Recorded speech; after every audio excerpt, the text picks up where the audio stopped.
بسم اللہ الرحمن الرحیم۔ السلام علیکم دوستوں، مزید ویڈیوز دیکھنے کے لیے چینل سبسکرائب کر کے ساتھ گھنٹی کے نشان کو دبا دیں۔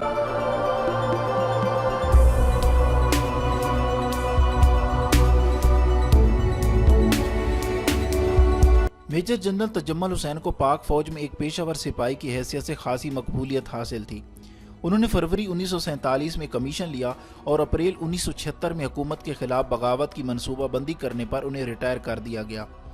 جنرل تجمل لاہور کے محاذ پر 1965 کی جنگ میں نمایاں خدمات انجام دے چکے تھے اور انہوں نے 1971 میں مشرقی پاکستان کے محاذ پر بھی جنگ میں حصہ لیا تھا۔ ان دونوں جنگوں میں انہوں نے بڑے ماہرانہ انداز میں قیادت کے فرائض انجام دیے، جس کے لیے انہیں خراج تحسین بھی پیش کیا گیا۔ زمانہ امن میں بھی وہ اپنے محتاط افسروں اور جوانوں کو مصروف رکھنے اور سخت گیری سے پیش آنے میں خاصی شہرت رکھتے تھے، اور ان کے متعلق مشہور تھا کہ وہ ہر شخص اور ہر بات کو شک و شبہ کی نگاہ سے دیکھتے ہیں۔ ان کی اس عادت پر انہیں خاموش تنقید کا سامنا بھی رہتا تھا۔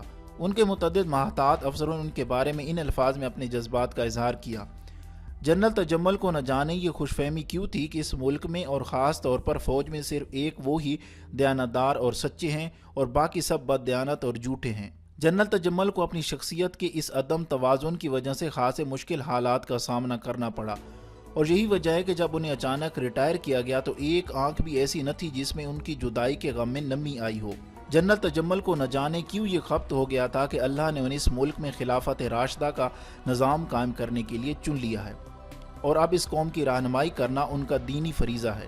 ان کے خوابوں کا محل اس وقت چکنا چور ہوا جب وہ ڈویژنل کمانڈر تھے اور اگلے رینک میں ترقی کے لیے انہیں نظر انداز کر دیا گیا۔ وہ چونکہ خود کو پاک فوج کا سب سے قابل اور ماہر افسر سمجھتے تھے، لہذا یہ جھٹکا ان کے لیے ایک ناقابل برداشت تھا۔ شاید یہی وہ لمحہ تھا جب انہوں نے سوچا کہ اب وقت آ گیا ہے کہ وہ کمانڈر ان چیف کے بجائے سربراہ مملکت بننے کے لیے منصوبہ بندی کریں۔ انہوں نے فوجی بغاوت کے اس منصوبے کا کچھ حصہ اپنے colonel staff colonel Aslam Zuberi کو بتایا۔ کرنل زبیری کے بارے میں ان کا خیال تھا کہ وہ ان کے مرہون منت ہیں، اس لیے ان کے وفادار ہیں۔ کرنل زبیری کا تعلق چونکہ سگنل سے تھا، لہذا جنرل تجمل نے انہیں کہا کہ آپ ملک کے مواصلاتی نظام کے بارے میں مجھے مکمل معلومات فراہم کریں، کیونکہ میری بغاوت کی کامیابی کا انحصار اسی پر ہے۔ اگلے ہی روز کرنل زبیری سیدھا راولپنڈی چلے گئے اور منصوبہ chief army staff general Zia الحق سے گوش گزار کر دیا۔ جنرل تجمل کو فوری طور پر GHQ طلب کیا گیا۔ ان کے کیس کی فوری سماعت ہوئی اور انہیں فوج سے ریٹائر کر دیا گیا۔ ریٹائرمنٹ کے بعد جنرل تجمل لاہور آ گئے اور مولانا مودودی سے رابطہ قائم کیا۔ وہ دراصل مولانا مودودی کے اسلامی ریاست کے فلسفے سے متاثر تھے۔ انہوں نے مولانا مودودی سے اسلامی ریاست کا ایک مجوزہ نقشہ بھی حاصل کیا۔ مولانا مودودی کی مجبوری یہ تھی کہ وہ جنرل تجمل کو اپنی سوچ اور سیاسی فکر سے تو آگاہ کر سکتے تھے، مگر اس پر عمل کرانے کے لیے ان کے پاس مناسب ذرائع نہ تھے۔ مولانا مودودی بنیادی طور پر ایک مفکر اور مورخ تھے۔ ان کی فکر انقلاب کی بجائے ارتقاء کے فلسفے پر مبنی تھی۔ مولانا مودودی کے در سے مایوس ہونے کے بعد جنرل تجمل نے retire air marshal Asghar Khan کے دروازے پر دستک دی، جن کے بارے میں مشہور تھا کہ بھٹو کے خلاف امریکہ نے انہیں ایک بار منتخب کیا مگر پھر ہاتھ کھینچ لیا۔ ایئر مارشل اصغر خان اس صورتحال کی وجہ سے خود بھی انتہائی بے چینی کی کیفیت میں مبتلا تھے۔ بہرحال 1979 میں اپنی ریٹائرمنٹ کے بعد 2 سال کا عرصہ پورا ہوتے ہی جنرل تجمل نے ایئر مارشل کی تحریک استقلال میں باقاعدہ شمولیت اختیار کر لی۔ چند ماہ بعد ہی جنرل تجمل کو اندازہ ہو گیا کہ ایئر مارشل کے تھیلے میں کچھ نہیں، اور جہاں بھی ان کے اقتدار حاصل کرنے کی خواہش پوری نہیں ہو سکتی، تو انہوں نے تحریک استقلال کو خیر آباد کہہ کر اسلامی انقلابی پارٹی کے قیام کا اعلان کیا، اور ایک طویل عرصہ تک اس پارٹی کا اکلوتا رکن ہونے کے بعد انہوں نے ہار مان لی۔ ISI کے پاس اس کے علاوہ جنرل تجمل سے متعلق کوئی رپورٹ نہیں تھی۔ فیلڈ سے آنے والی رپورٹوں کے مطابق ان کی سرگرمیاں متعدد سیاسی رہنماؤں کے ساتھ ملاقاتوں تک محدود تھیں، اور بس۔ انہوں نے پاکستان کی تاریخ کو اپنے جذبات کے حوالے سے مرتب کرنے کی کوشش کی، لیکن آثار قدیمہ کا حصہ بن گئے۔ تاہم اگر ان کے رویے اور کردار پر گہری نظر ڈالی جائے تو پتہ چلتا ہے کہ جوں وقت گزر رہا تھا، جنرل تجمل کی بے چینی میں اضافہ ہو رہا تھا۔ وہ یقیناً ایک اصول پرست انسان تھے، مگر ان کے ذہن میں جس انقلاب کا خاکہ تھا، اسے عملی جامہ پہنانے کے لیے نہ تو وہ کسی فعال تنظیم کا کوئی بنیادی ڈھانچہ تیار کر سکے تھے، اور نہ ہی ان ذرائع پر ان کی دسترس ہو سکی تھی جن کو استعمال کر کے وہ اپنا خواب پورا کر سکتے تھے۔ نتیجتاً وہ ذہنی انتشار کا شکار ہے۔ انہیں غالباً اس حقیقت کا ادراک نہیں تھا کہ محض خواب دیکھنے سے نہ تو کامیابی حاصل ہو سکتی ہے اور نہ ہی جنگ جیتی جا سکتی ہے۔ اس کے لیے جن وسائل کی ضرورت ہوتی ہے وہ شاید جنرل تجمل کے وہم و گمان میں بھی نہ تھے۔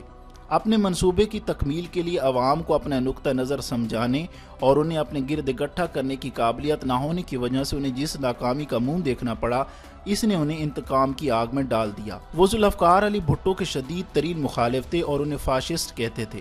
انہوں نے جنرل ضیاء کی بھی سخت مخالفت کی۔ ان کا کہنا تھا کہ جنرل ضیاء نے اسلام کے نام پر اقتدار پر قبضہ کیا مگر اسلامی نظام نافذ کرنے میں ناکام رہے۔ چنانچہ اب یہ ضروری ہوگا کہ جنرل ضیاء کو بھی طاقت کے ذریعے اقتدار سے الگ کر دیا جائے۔ مارچ 1980 کے خوشگوار صبح DGI جنرل اختر نے مجھے اپنے دفتر میں بلایا۔ ان کے چہرے پر تشویش کے آثار تھے۔ اپنے عمومی انداز میں وہ بولے، تمہیں معلوم ہے پاکستانی آرمی میں کیا ہو رہا ہے؟ تم اور تمہاری ٹیم بالکل بے خبر ہو۔ تم سب اپنی آنکھیں بند کیے رکھتے ہو۔ ISI کے سفید ہاتھی اور اس میں کام کرنے والے رپورٹروں کی کیا ضرورت ہے اگر ہمیں یہ بھی پتہ نہ چل سکے کہ فوج میں بغاوت ہو رہی ہے؟ وہ نہ جانے کیا کیا کہتے رہے۔ اس قسم کی صورتحال سے نمٹنے کا میرا اپنا سٹائل تھا۔ میں نے جنرل اختر کو پورا موقع دیا کہ وہ اپنا غبار نکال لیں۔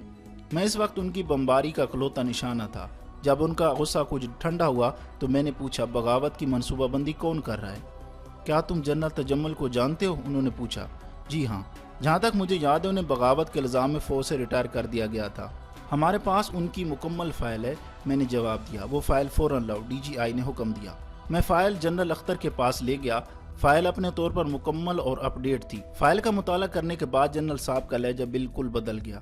سنیے، کرنل اشفاق گیلانی نے اطلاع دی ہے کہ جنرل تجمل نے فوجی بغاوت کا پھر منصوبہ بنایا ہے اور وہ اس مقصد کے لیے فوجی افسر بھرتی کر رہا ہے۔ وہ قرآن پاک پر راز رکھنے کا حلف لیتا ہے۔ کرنل گیلانی نے بتایا کہ وہ GHQ میں ہونے والی سالانہ کور کمانڈرز کانفرنس کے موقع پر خونی انقلاب کا منصوبہ بنا چکا ہے، جہاں فوج کے تمام اعلیٰ افسروں کو ہلاک کر دیا جائے گا۔ جب پھر 23 مارچ کو پاکستان ڈے پریڈ کے موقع پر جنرل ضیاء کو مصر کے صدر انور سادات کے سٹائل میں قتل کیا جا سکتا ہے۔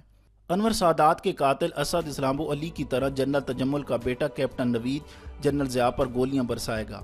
جنرل تجمل نے اس منصوبے کی تکمیل کے لیے ایک انقلابی کمانڈ کونسل بھی قائم کر لی ہے جو ملک کا نظام سنبھالے گی۔ گیلانی نے اس منصوبے سے جنرل مجیب الرحمان کو آگاہ کیا تھا جو ان دنوں سیکرٹری انفارمیشن تھے، اور وہ دونوں بھاگم بھاگ ایوان صدر پہنچے اور صدر کے chief of staff general KM تک یہ خبر پہنچائی۔ گیلانی کے مطابق جنرل تجمل کا بھتیجا میجر ریاض مری میں ملٹری انٹیلیجنس سکول میں ہے اور ان کا بیٹا کیپٹن نوید ان دونوں راولپنڈی ریس کورس میں بٹالین کے ساتھ پریڈ کے لیے آیا ہوا ہے۔ میرا بھی خیال ہے کہ پریڈ کے دوران جنرل ضیاء پر قاتلانہ حملہ بھی کیپٹن نوید ہی کرے گا۔ ہماری اطلاع کے مطابق جنرل تجمل ان دنوں ایبٹ آباد میں ہے۔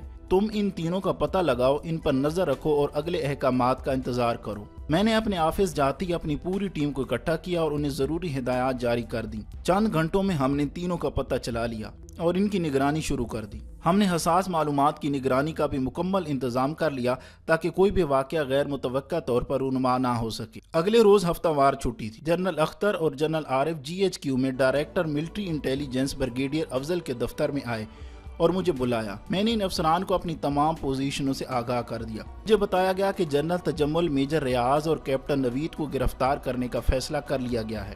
اب یہ DMI کے لیے کڑا امتحان تھا کہ وہ گرفتاریاں کس طرح کرتے ہیں۔ صورتحال انتہائی پیچیدہ تھی۔ کسی کو یہ خبر نہ تھی کہ جنرل تجمل نے کس کس کو اپنے ساتھ شامل کیا ہوا ہے، کس کس سے قرآن پاک پر حلف لیا ہوا ہے، اس میں فوج کے یونٹ بھی شامل ہیں یا نہیں، کس پر بھروسہ کیا جائے اور کس کو خطرے کی نگاہ سے پرکھا جائے۔ میں نے انہیں بتایا کہ اس وقت جنرل تجمل سرگودا کے ملک فدا کے نام پر رجسٹرڈ کارڈ نمبر LEO 28 پر راولپنڈی کی طرف آ رہے ہیں اور مری سے میجر ریاض بھی اپنے 2 ساتھی افسروں کے ہمراہ راولپنڈی آ رہا ہے، جبکہ کیپٹن نوید اس وقت راولپنڈی ریس کورس گراؤنڈ میں اپنے یونٹ کے ہمراہ ہے اور اپنے خیمے میں موجود ہے۔ ہم جنرل عارف اور بریگیڈیئر افضل کو لمحہ باخبر رکھ رہے تھے۔ ہماری نگرانی کے عملے نے اطلاع دی کہ میجر ریاض وغیرہ سیٹلائٹ ٹاؤن راولپنڈی میں ایک گھر میں داخل ہوئے ہیں جس کے دروازے پر عزیز الرحمان کے نام کی تختی لگی ہے۔ میں نے فوراً یہ اطلاع DGI کو اور DMI کو پہنچا دی جو سر جوڑے ان افسروں کی گرفتاری کا منصوبہ بنانے میں مصروف تھے۔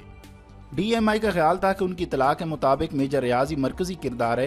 ریاض جسمانی طور پر خاصا صحت مند اور سرفرا سا نوجوان تھا جو ہر وقت اپنا ذاتی ہتھیار اپنے پاس رکھتا اور کسی بھی غیر متوقع صورتحال میں اسے استعمال کرنے سے بھی گریز نہ کرتا۔ لہٰذا سب سے اہم بات یہ تھی کہ اسے اس ہتھیار کو استعمال کرنے کا موقع دیے بغیر قابو کر لیا جائے۔ سوال یہ بھی تھا کہ اس کے ساتھ دوسرے 2 افسر کون ہیں؟ کیا وہ بھی اس انقلابی ٹیم کا حصہ ہیں؟ کیا وہ بھی مسلح ہیں؟ عزیز الرحمان کون ہے؟ یہ بھی ہو سکتا تھا کہ عزیز کے گھر کو منصوبہ کی تکمیل گاہ کی حیثیت حاصل ہو اور یہ بھی ممکن تھا کہ اس کے پاس بھی اسلحہ ہو۔ ڈی ایم آئی کا خیال تھا کہ ایسے افراد کی گرفتاری کے لیے مروجہ عمومی طریقہ اختیار کیا جانا چاہیے اور مزید مہلت دیے بغیر ان کی گرفتاری کو یقینی بنا لینا چاہیے۔ چنانچہ انہوں نے فوری طور پر عزیز کے گھر پر چھاپہ مارنے اور اس میں موجود افراد کی گرفتاری کا حکم دے دیا۔